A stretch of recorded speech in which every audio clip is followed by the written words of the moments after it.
कायदे से समझिए और मात्र मैं उतना लेकर के आया हूँ जितने की आपको आवश्यकता है। ये नहीं कि फिजूल की लंबी लंबी बातें हम आपके लिए कर दें और काम बाद में कुछ ना हो, निकले कुछ ना। तो देखिए, सबसे पहले आप समझिए, ऐसे लिखेंगे, तारीफ थोड़ी सी करनी है, प्रशंसा थोड़ी सी करनी है, प्रशंसात्मक शब्दों का प्रयोग करना ही करना है। प्रसिद्ध आलोचक, निबंधकार एवं साहित्यकार, इतिहासकार आचार्य रामचंद्र इडियट की परीक्षा अंतिम वर्ष में ही छूट गई थी। शुक्ल जी ने मिर्जापुर के न्यायालय में नौकरी कर ली, किंतु किसी कारण से छोड़ दी। बाद में मिर्जापुर के मिशन स्कूल में चित्रकला के अध्यापक हो गए थे। स्वाध्याय से इन्होंने हिंदी, अंग्रेजी, संस्कृत, बंगला आदि भाषाओं का अच्छा ज्ञान प्राप्त कर लिया। पत्र पत्रिकाओं में लिखना आरंभ कर दिया। बाद में इनकी नियुक्ति काशी हिंदू विश्वविद्यालय में हिंदी के प्राध्यापक पद पर हो गई।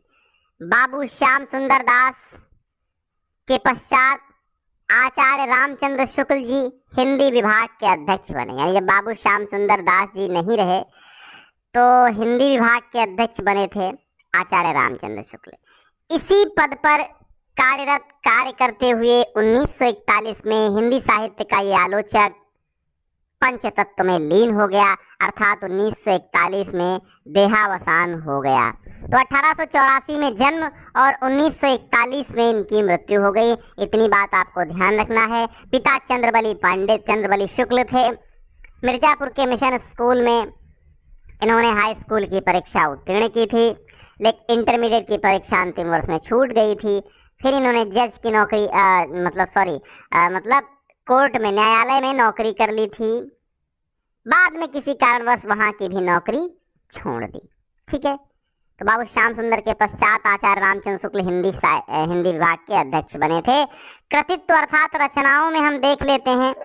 आचार्य रामचंद्र शुक्ल मूर्धन्य आलोचक, श्रेष्ठ निबंधकार और निष्पक्ष इतिहासकार, महान शैलीकार एवं युग प्रवर्तक आचार्य। बच्चों, बहुत ही 2-4 मिनट का ही ये वीडियो है, लेकिन आपको कायदे से पढ़ना है। फिर इसके बाद हम मित्रता पाठ पढ़ेंगे। इसके बाद हम मित्रता के गद्यांशों पर आधारित प्रश्नोत्तर पढ़ेंगे। इन्होंने अनेक आलोचनाएं लिखी। इनकी विद्वता के कारण ही हिंदी शब्द सागर के, इसकी पीडीएफ भी हम आपको देंगे। कहाँ से देंगे अभी बता रहे हैं। हिंदी शब्द सागर के संपादन के कार्य में सहयोग के लिए इन्हें बुलाया गया।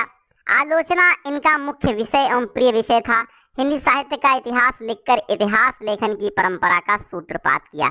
अब रचनाएं देखिए, वैसे आपको 2 रचनाएं भी याद आ जाएंगी तो भी आप लिख देंगे। 1 अंक में 1 रचना लिखनी होती है, लेकिन आप तमाम लिख देंगे, थोड़ा सा आकर्षक हो जाएगा। 90 तुले शब्दों में हम टाइप करके लाए हैं।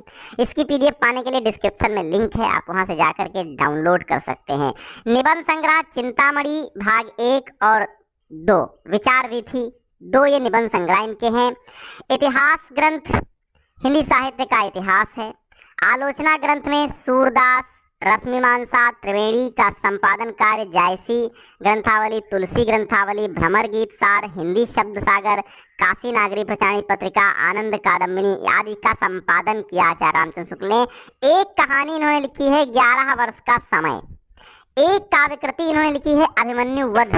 ठीक है, मेगस्थनीज का भारतवर्षीय विवरण, आदर्श जीवन, कल्याण का आनंद, विश्व प्रबंध, बुद्ध चरित काव्य आदि प्रमुख हैं। तो बच्चों, यहाँ डेली लाइफ क्लास चल रही हैं।